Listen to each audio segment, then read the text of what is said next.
I think you're on mute, Allison.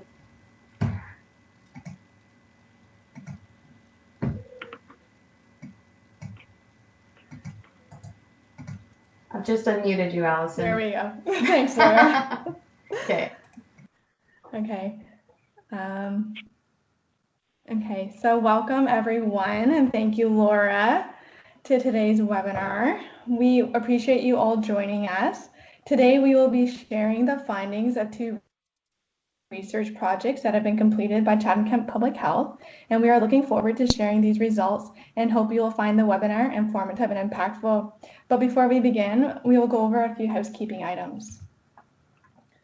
During the presentation today, we ask that you all please use the chat box or comment feature to ask questions. For those of you joining us on Skype, this icon is in the bottom left corner of the screen. And for those of you joining us through Facebook Live, this is located at the bottom of the screen. We ask that everyone please mute their lines and turn their video off, as there will be no video during this presentation. And please note that this webinar is being recorded and will be reposted to our website. As well, we have attached a copy of the PowerPoint slides and a resource document for this webinar, which can be found on Skype by clicking the screen icon.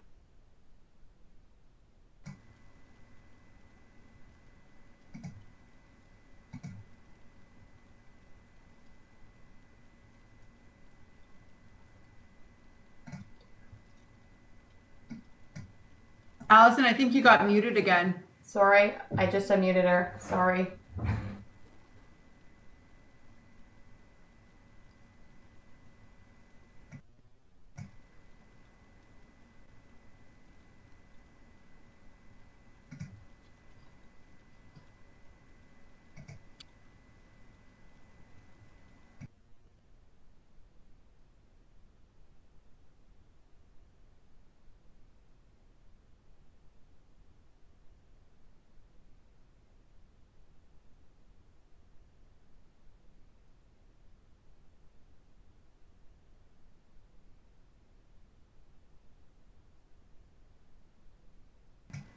I don't have any sound. Do other people have Allison? Sorry, no, I don't have Allison either. Allison, are you there? Yes. Okay. Sorry. Go back to how to download the slides, and then we'll go from there. Yeah, sorry about that. Okay, so we have attached a copy of the PowerPoint slides and a resource document for this webinar, which can be found on Skype by clicking the screen icon located at the bottom of the screen and then clicking on Manage Content. And for those of you joining us on Facebook Live, these documents can be found under our Facebook event page. And now I'm going to introduce today's presenters. Today, our webinar is being presented by myself, Allison Gillespie, and I am a health promotion specialist who works in the area of health equity. Laura Fay, who is a public health nurse and also works in the area of health equity and the social determinants of health. And Rebecca Haskell-Thomas, who is a planning and evaluation specialist. As well, we have 2 team members, Laura Zettler and Stephanie Eagleton, who are working in the background and allowing for this webinar to happen. We all work for Chatham-Kent Public Health on a team that is dedicated to working in the areas of health equity, planning and evaluation, and population health surveillance. For those of you that are not familiar with Chatham-Kent Public Health or what public health does, we will take a minute to review that now.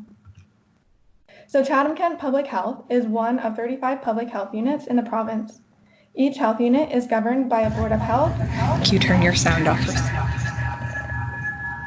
And all health units are staffed by professionals from many disciplines, including public health inspectors, public health nurses, dental hygienists, health promoters, and epidemiologists.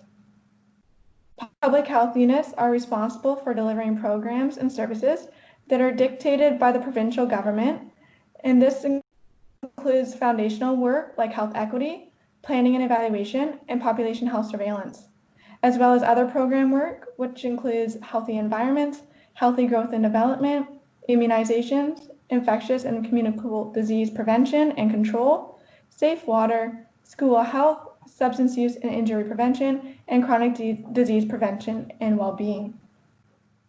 Overall, our goal in public health is to prevent or lessen the chances of illnesses or diseases from happening in the first place. But unfortunately, that is easier said than done, and that is because in public health, we often deal with issues that are known as wicked problems. So these are problems that often don't have set solutions and require a broad approach and multiple partnerships to solve.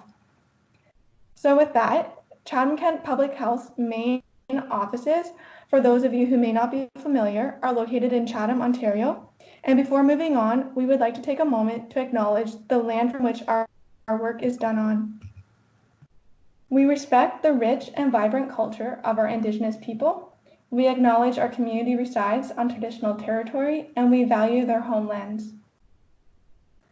This sacred land has been a site of human activity for 15,000 years and was the subject of the Dish and One Spoon Wampum Belt Covenant, an agreement between the Iroquois Confederacy and Confederacy of the Ojibwe and Allied Nations to peaceably share and care for the resources around the Great Lakes. Today, these responsibilities and obligations extend to all peoples. We acknowledge this meeting place is still home to many Indigenous people from across Turtle Island. So now that you know a little bit about us, we'd like to know a little bit about you. So if you haven't already introduced yourself while waiting for the webinar to start, please take a moment to introduce yourself the way you feel most comfortable in the chat box or in the comment feature as we continue to go over what you can expect from today's webinar. Today's webinar is a presentation that will be about 40 minutes in length, followed by a 20-minute question and answer period. And after today's webinar, our hope is that you will be able to, 1, explain how the social determinants of health and social attitudes impact the health of our community, and 2, apply your new understanding by recognizing how you can contribute to making our community a healthier place. But before we get into presenting our 2 projects, we would like to take a minute to provide you with our why behind our work. In our work at Chatham-Kent Public Health, we are mandated to work towards health equity. So in other words, ensuring everyone has the opportunities and conditions that support health and well-being. We know that our community has long experienced higher rates of poorer health when compared to other areas in the province. We also know that not everyone experiences health the same way. Some people experience poorer health than others. So we wanted to learn more about some of the reasons around why the health of people in our community tends to be poorer than other areas in Ontario, and who in our community is experiencing those higher rates of poor health. And this led us to the undertaking of our 2 projects we will present today: our Health Equity Data Analysis, otherwise known as our Heda project, and our Social Attitudes Survey. As we present these projects, remember to type in the chat any questions that may pop up as we may move through the information, and we will do our best to answer these questions at the end. I will now pass it off to Laura, who will present on our first project. Thank you, Allison. So the first project we will share, oh, I'm just getting some dial tone there. So if you aren't on mute, if you don't mind putting yourself on mute just as we continue. And thank you for all your patience with the technical difficulties there at the beginning. So the first project we'll share is our Health Equity Data Analysis, or our Heda project. Next slide. Yeah. A Heda project tries to identify and measure unfair health differences between different groups in a community and uncover why these unfair health differences exist. This project was a community engagement activity that spanned over several months. An unfair health difference is also called a health inequity. Health inequities are systematic, socially produced, and unfair. Health inequities are systematic in the sense that there is a pattern to these health differences. They are not random, and certain groups have a higher chance of experiencing them than others. Health inequities are socially produced, meaning that there are health differences that exist in our community that could be avoided by making sure that all people have what is necessary for good health and well-being. A health inequity is also unfair or unjust, since not everyone has the same opportunities for health and well-being. This is a result of bias and discrimination in decision-making processes, which leads to differences in access to power, money, resources, and opportunities. When we get rid of health inequities, we achieve health equity. So when we're talking about health equity, it is important to know that equity does not mean equal. Equity is treating everyone fairly, which is different than treating everyone equally, and understanding that not all people have the same starting point in life, which impacts health throughout the lifespan. Therefore, based on where people are starting in life, they may require more or less resources than others to have the same opportunities for health and well-being. So achieving health equity requires a change in the way resources are distributed within society. And this requires reflecting on and being open to changing the systems that create inequities in the first place. This means in order to have health equity, it requires us to examine why the resources are distributed the way they are, and looking at how we can make changes to these systems. Taking a look at this slide, we understand that if we treat everyone equally and give everyone the same bike, not everyone will be able to succeed in bike riding because one bike does not fit all. But if we give everyone the appropriate bike based on their need, everyone will be successful and equity is achieved. We at CK Public Health know that certain groups in our community have a harder time being healthy than others. As part of our health equity work, we knew we needed to learn more about health differences that exist in our community and why they exist.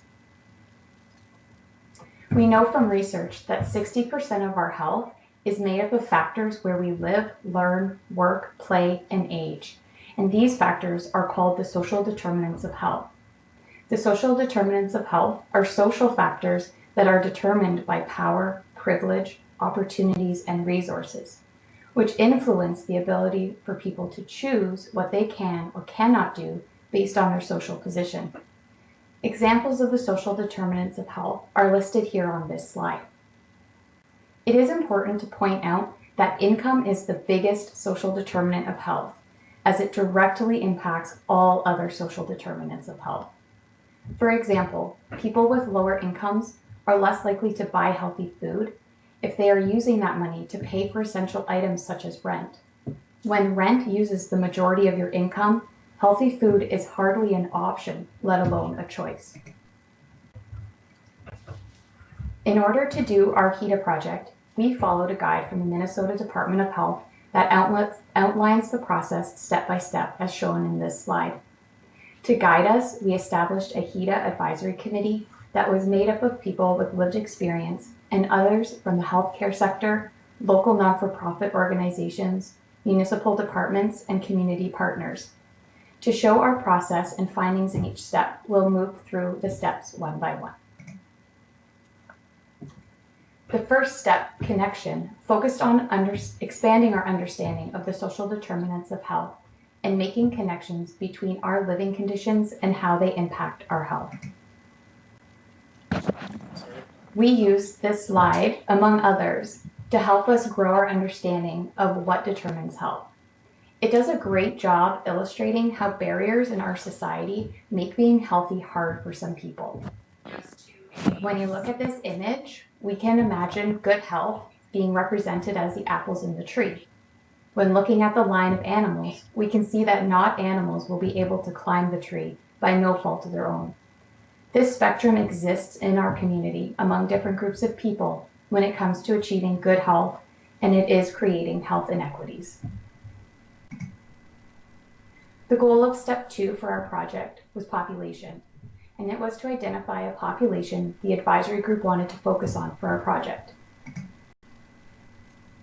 To choose a population to focus on, we considered the current and past context of our community. In 2011, there was recognition by community leaders that Chatham-Kent's economy was marked by high unemployment, a diminished manufacturing sector, youth outmigration, and poor image, resulting in increased economic struggles for Chatham-Kent. In addition, chronic disease health status reports highlighted local high rates of chronic disease. Chatham-Kent residents continue to experience high rates of healthcare use and death related to chronic disease in comparison to the project. Knowing this, we decided to focus on looking at if chronic disease rates in Chatham-Kent are connected to material deprivation.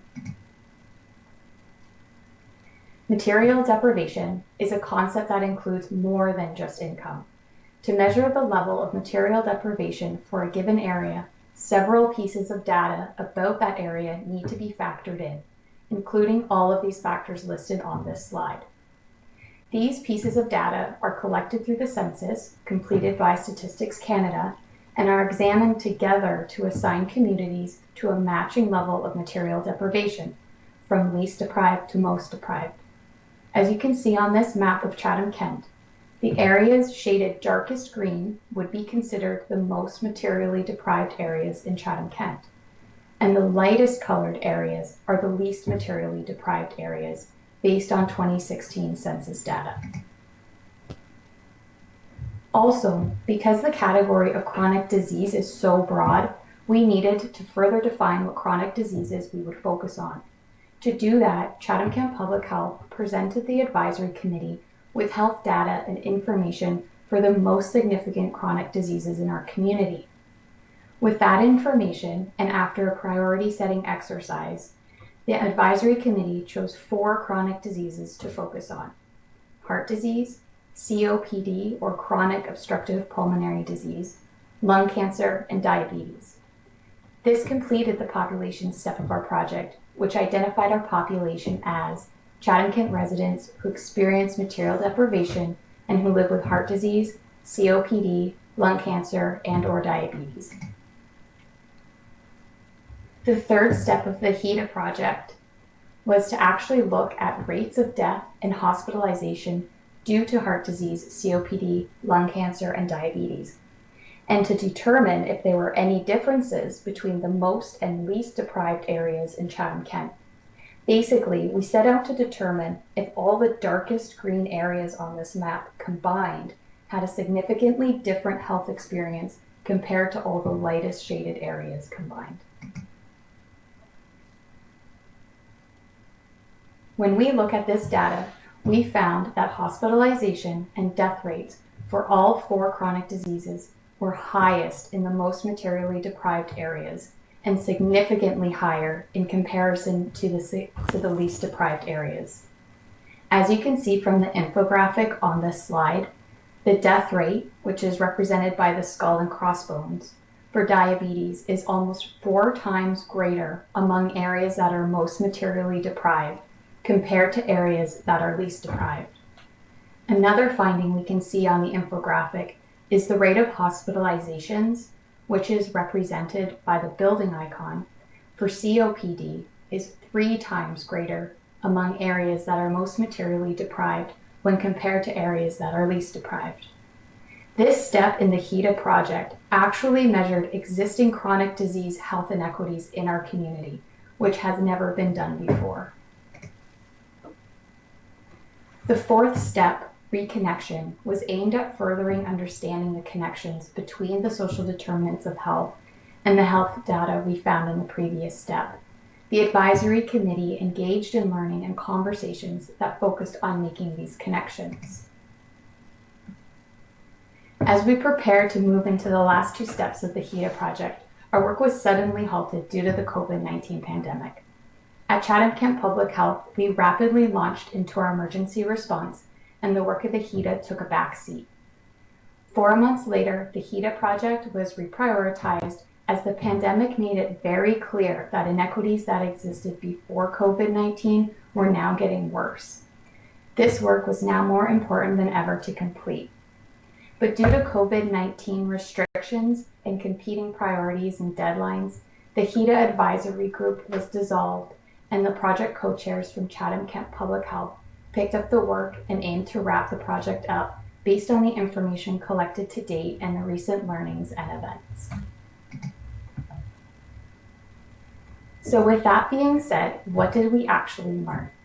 The Heda project demonstrated to us that health inequities or unfair health differences do exist in Chatham-Kent. The health inequities that we found in Chatham-Kent exist as a result of the different experiences people have in society. It is well documented that the main factors that influence our health are not medical treatments or lifestyle choices, but rather the living and working conditions we experience. And it is the differences in these living and working conditions that is the cause of the unfair health differences or health inequities that we found. Other contributing factors that our Heda Advisory Lived Experience members highlighted in our previous meetings were inadequate finances to support the purchasing of nutritious food, transportation, safe quality housing, medical supplies and equipment, dental care, as well as discrimination, bias, and stigma, which is a barrier to accessing services, engaging in services, and advocating for oneself. These factors impact somebody's ability to prevent, manage, or treat their chronic diseases. With this local information in hand, the project co-chairs then looked at the literature about societal values, governance, social and public policies, in addition to global, community, and municipal context, in order to learn about what really causes the differences in living and working conditions that are creating these health inequities. We first looked at societal values. We know that social attitudes impact health. We will be talking about this when we present the social attitude survey next. When we looked at how governance, social, and public policies cause unfair conditions that put people at risk for chronic disease, we found that many current policies and practices focus on dealing with symptoms instead of focusing on the causes. Chronic disease is a symptom of poor policy that governments and institutions have a large role in making and sustaining. Examples of these policies include employment policies and practices, which over the last 2 decades have increased the number of working age adults relying on precarious employment. This has created jobs that are less stable, consistent, and secure that often pay too little for people to save for retirement or emergencies. The income gap, which continues to grow as a result of a lack of policies that support a livable income for everyone. Income is the most important social determinant of health and shapes a person's overall living conditions like housing, and influences health behaviors such as food security and extent of physical activity. A lack of affordable and quality childcare and housing exists. Childcare ensures people, especially women, can participate in the workforce, and safe, affordable housing is a key player in mental and physical health and well-being. Food insecurity persists and needs a new approach that involves increasing wages and social assistance rates to the level that supports people to buy nutritious food. Social exclusion policies are lacking. More can be done to protect the rights of minority groups, especially concerning employment rights and anti-discrimination. And lastly, our social safety nets are weakening. They need to be strengthened by all levels of government, as current benefits do not provide adequate income for life transitions. Lastly, we looked at global, community, and municipal contexts and recent events. We found that the global events of the COVID-19 pandemic and recent Black Lives Matter movements have shone a light on long-standing inequities that have created social conditions that put some people in more harm than others. COVID-19 is impacting the same groups that are also at a higher risk for chronic disease, and racism within institutions and society negatively impacts the everyday social, economic, and political conditions needed for health and well-being for Indigenous and other racialized people.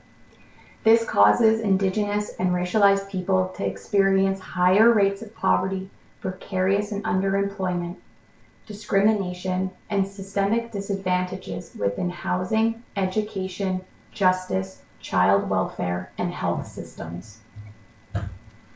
To date, as a response and acknowledgement of the current Black Lives Matter movements, Chatham-Kent Public Health and Chatham-Kent Community Leaders Cabinet have both released statements supporting anti-racism. In addition, the municipality of Chatham-Kent's council accepted a land acknowledgement that will be read before council meetings and has made a commitment to making an effort to work on reconciliation. In recognition of how these events have impacted people's lives, Chatham-Kent Municipal Council passed a motion to identify key recommendations to help lessen the negative human and social impacts of COVID-19. This report, prepared by Chatham-Kent Public Health, was presented to Council on September 21st of this year, and a follow-up report is going to Council later this fall. In addition, the United Way of Chatham-Kent continues to lead a COVID-19 community response and recovery strategy, bringing together over 60 non-for-profit community organizations to identify and problem-solve short and long-term needs as a result of COVID-19. So that wraps up the presentation on our Heda project. Areas for action will be shared shortly, so be sure to stay tuned. I will now pass the presentation over to Rebecca, who will present our social attitude survey findings. Thanks, Laura. And Allison, I'm just going to leave it with you to change the slides if you're okay with that. So based on the Heda and other research in public health, we know that there are health differences between groups of people in our community. And we know that these differences are due in large part to the conditions where we live, learn, work, play, and age. And I just want to say these are complex factors, and we're not going to solve the world in this 1-hour webinar. But we wanted to know more about what people in our community thought shapes health and explore people's ideas about why differences in health exist. Next slide. So in the spring of 2019, we surveyed Chatham-Kent residents who were 18 years and older, to help us better understand what our community thinks about social and health differences in our community. Next slide, thanks. The survey was done over the phone with 700 Chatham-Kent residents, and that sample of respondents represented the adult population in Chatham-Kent by age, gender, and geography. Today, we're just scratching the surface of the findings from this survey. There's a lot to the survey. If you'd like a copy of the full summary of findings, please get in touch with us, and we'll put our contact information up at the end. So the majority of people who responded to the survey believed that health is mostly determined by individual choices, and that individuals are most responsible for their health. So exploring this concept of choice first. Through the survey, it became clear that many people believe that health is a choice, or that people have the ability to be healthy if they choose. In the survey, we learned that 94% of people who responded agreed with the statement that certain people's health is worse than others because of lifestyle choices they make. 83% agreed with the statement that anybody can make healthy choices if they want to, and 47% agreed with the statement that certain people have poorer health than others because of the way they choose to live their lives. And most people felt that injustices in society were less influential in determining a person's health. So remember this image from before. If we run with this analogy, what our survey told us is that people essentially think, well, that's where they chose to sit, rather than focusing on the barriers that were erected with the assumption that everyone would be able to see over them. For us in public health, this translates into telling someone just to eat better and exercise without considering whether they actually have the ability to do that or not. So for example, whether they have the money to buy food or the physical or mental ability to exercise. Another example is thinking just follow the doctor's orders. We know there are barriers to people following treatment plans. For example, not all medications are covered by a universal drug plan. So why is this important? As we said earlier, it's well documented that the factors causing poor health go beyond individual lifestyle choices. 60% of someone's health depends on the conditions where they live, learn, work, play, and age. What we may think is a choice, like eating healthy foods or even getting an education, may not be a choice at all for someone else. When we assume that people can or should make certain choices, there is the potential that we may hold negative stereotypes towards people who don't make the choices we think they should. For example, people who use substances are often stigmatized because of assumptions that people can choose to just stop. We may overlook the root causes of their health behaviors and overall health status. For example, substance use may be a coping mechanism for experiences of trauma, or someone may not have the income to afford fresh fruits and vegetables, or the food literacy skills required to prepare them, or the appropriate appliances to store and cook them. Assuming that health is a choice can lead to stereotyping, stigma, and can make people who are already experiencing poor health feel isolated or avoid going to services, which can make their health problems even worse. We also learned that many people in Chatham-Kent subscribe to individualism. Individualism, it's a worldview or value that's focused on individual goals, independence, and the rights of the individual person.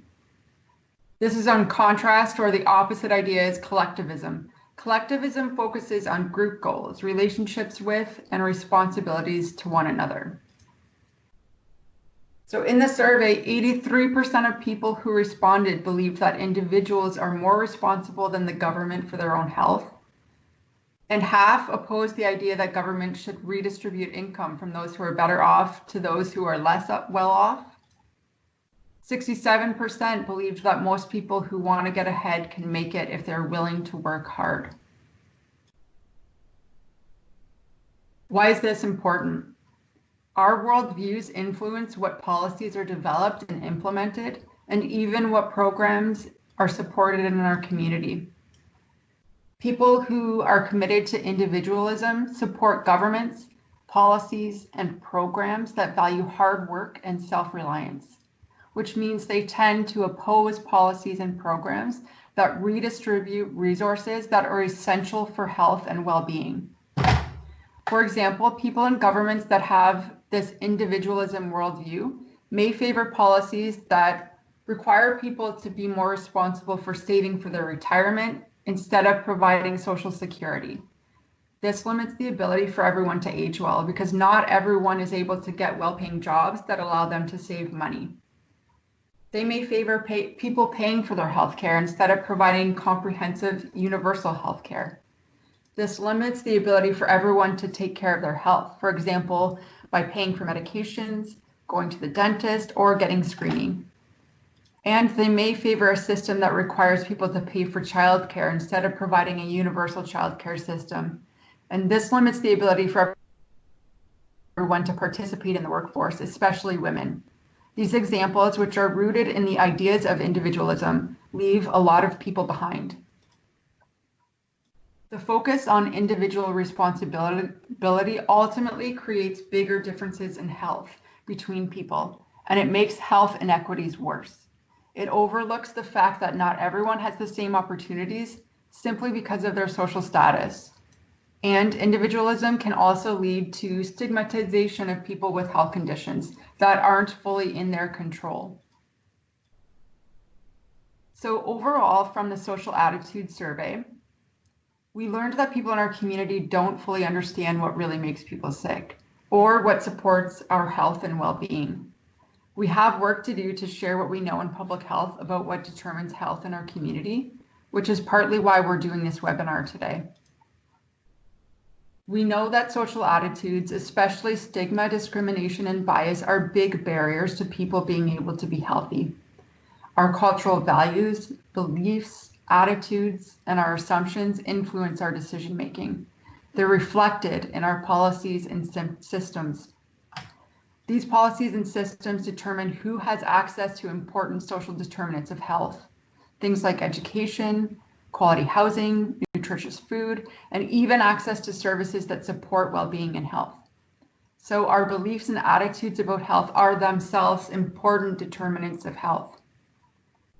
For us in public health, the survey reinforced how important it is to think about our own values, beliefs, and attitudes, as well as those in our community. So for example, what assumptions or unconscious biases are we bringing to our work? How are these influencing what we choose to do and how we do it? And how are the beliefs and attitudes of our community members impacting what we're able to do in our work?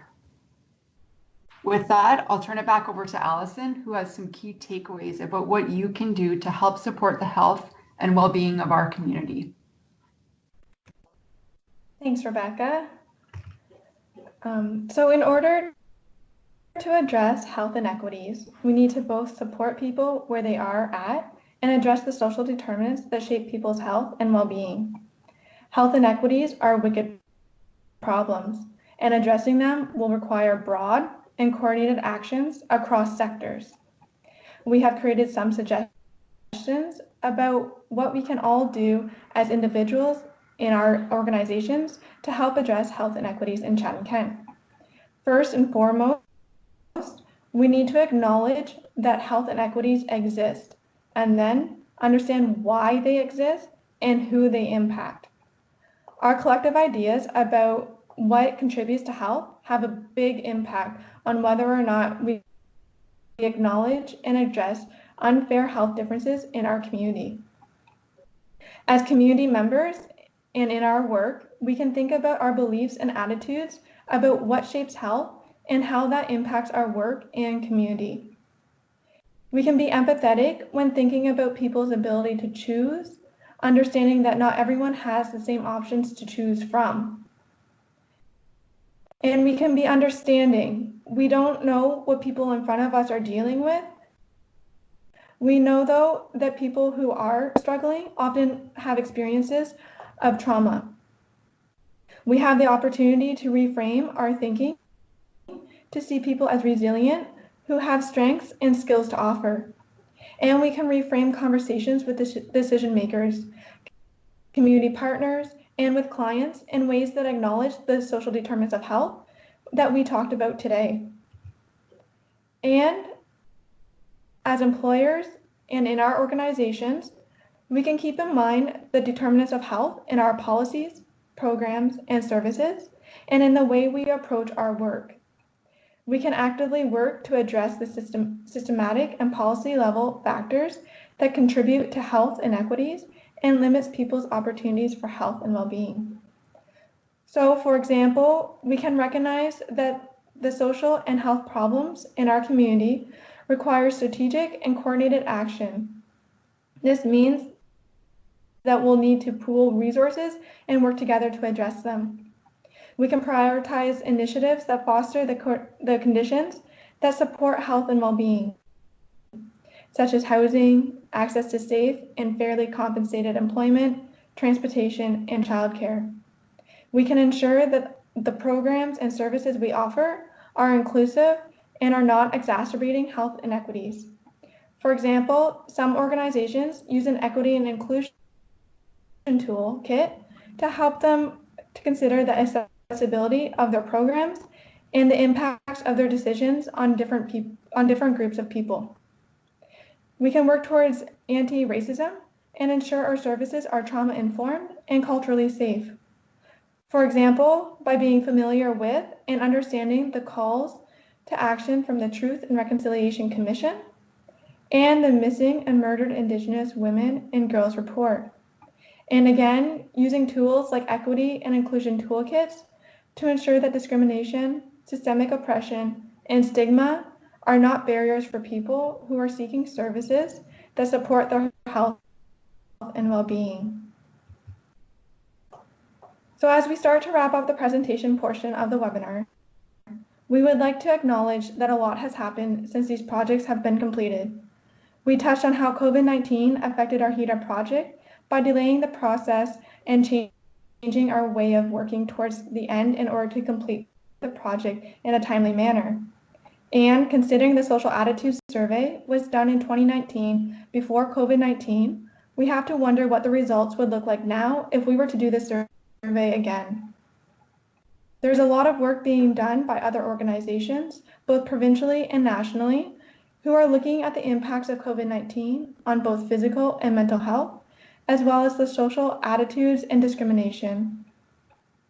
And as Laura mentioned previously in our presentation, here locally, there are efforts to look at the impacts of COVID-19 and to plan for an equitable and inclusive COVID-19 recovery. So that brings us almost to the end of our presentation portion of our webinar, but we would like to head in, but before we head into the question and answer portion, we would like to ask you 2 closing questions as part of our quality improvement to see if we met the goals we outlined at the start of our webinar today. With that, we ask that you please answer the questions the best that you can. And the first question is displayed here on the screen.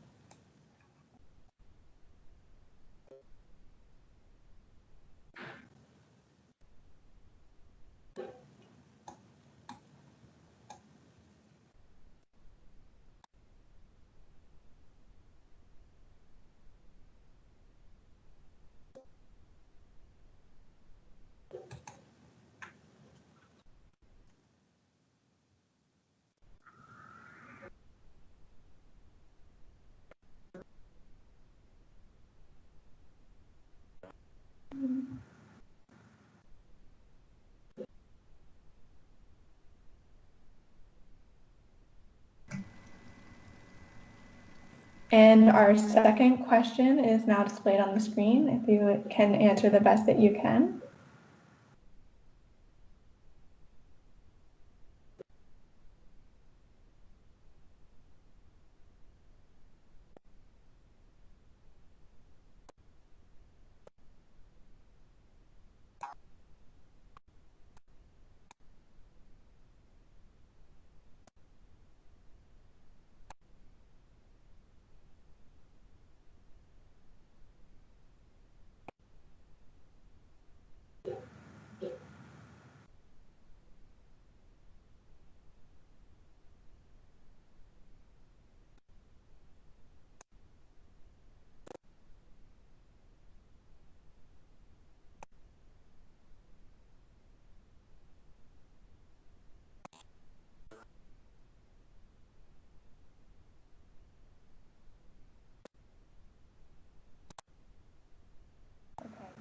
So now we have come to the end of our presentation, and we would like to thank all of you for listening.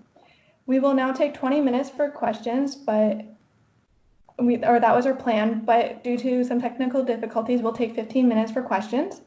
And the questions that we will be addressing are the ones within the chat box or comment feature. So please enter your questions that you have there. And if we do not get to your question, or if you have a question after the webinar today, we ask that you please send this question to lauraz@chatham-kent.ca. You can also learn more and find a recording of this presentation, as well as a copy of today's PowerPoint and resource document on our website at ckpublichealth.com/health-equity. And with that, we would like to thank you. All right, so thank you, Allison. Taking a look at the chat box there, I don't see any questions listed. So if you do have any, go ahead and enter them. If not, that's okay too. And I feel like we had some technical difficulties with Facebook Live, so I don't believe we'll be getting any comments coming through from there at this time. Next steps. Thanks for the question, Claire. We do have Laura Zettler on the line, and I'm not sure if she would like to speak to this piece here. Laura, are you with us? Yes. Okay, we just had some feedback. Can everybody hear me? Yep, you're good. Can everybody hear me? Yes? Yep. Great.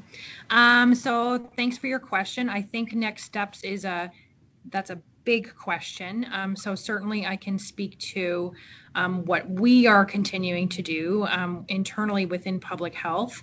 So we continue to use these findings in our day-to-day work. We've developed resources for staff to be able to try to incorporate these main findings into our work, especially as it relates to the social attitudes and becoming less choice-based in our messaging. We had a health equity communication campaign campaign that went out last year on the basis of this as well.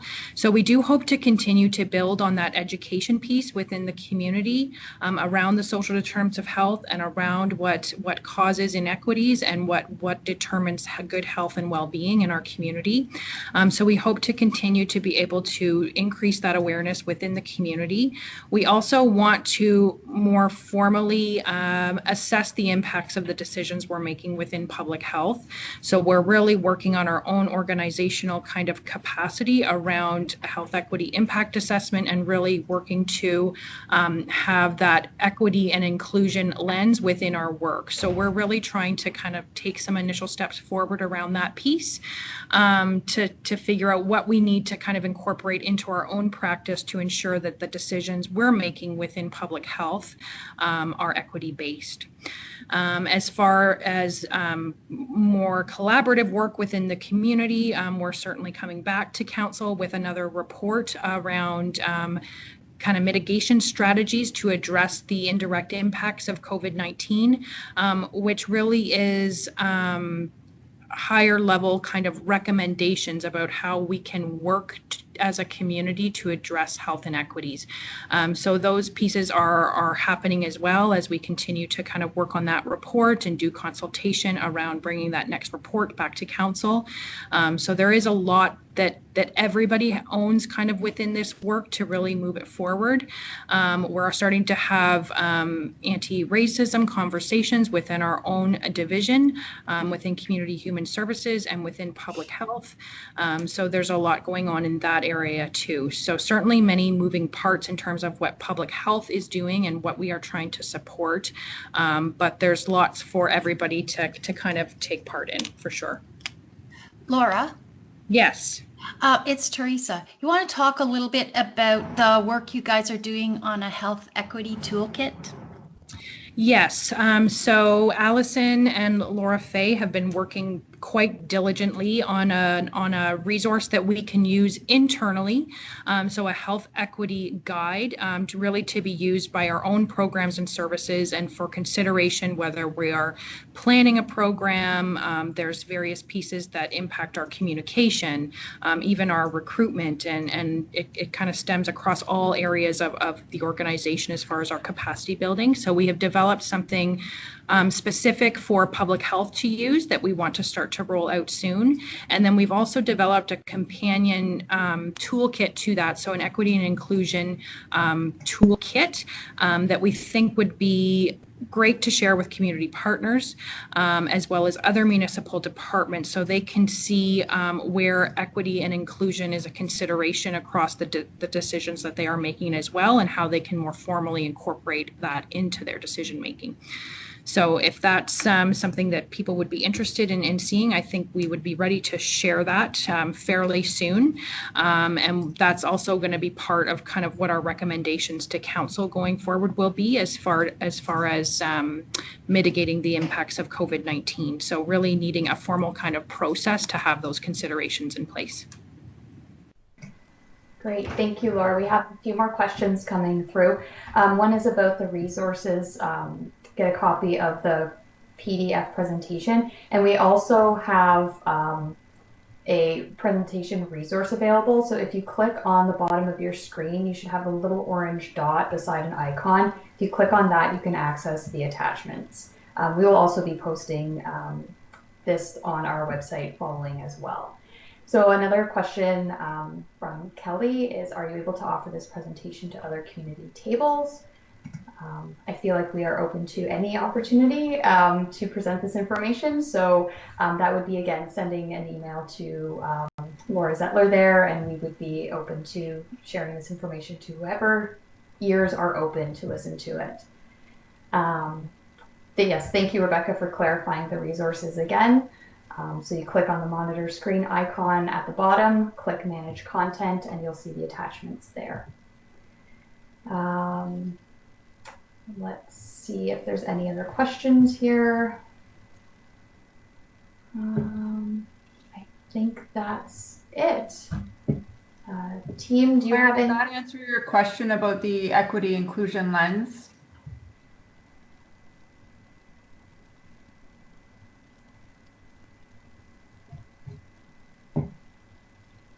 Sorry, Rebecca, who was that question towards? Claire.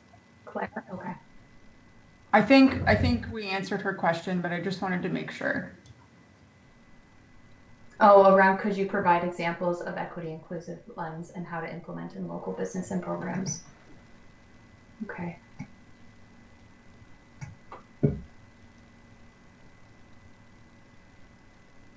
Okay, so with that, if there's no other questions or comments in the chat box there, we're coming up to almost 5 to 2 there. Thank you, Claire. And yes, so we did answer your question about that. That's great. So yeah, if there are no further questions, I guess we'll wrap things up here. And if anything pops into your mind after the presentation, then always feel free to email Laura Zettler as well. And actually, did see a question here from Randall. Since Southeast Chatham-Kent has the highest number concerning lung disorders, why was their exclusion of the ministry environment not pursued? So Randall, that goes back to our Heda project there, and really it came down to scope of the project. So with the consultation with the Heda advisory members and really trying to scope that project down, we just had to consider available resources and timelines. Laura Zettler, was there anything you wanted to add to that question from Randall, or is that pretty much? No, I think that's fair to say. Okay, great. All right, thank you everyone so much for attending today. We appreciate your attention. And again, don't hesitate to reach out if you have any questions or want to connect for more information as well. Thank you.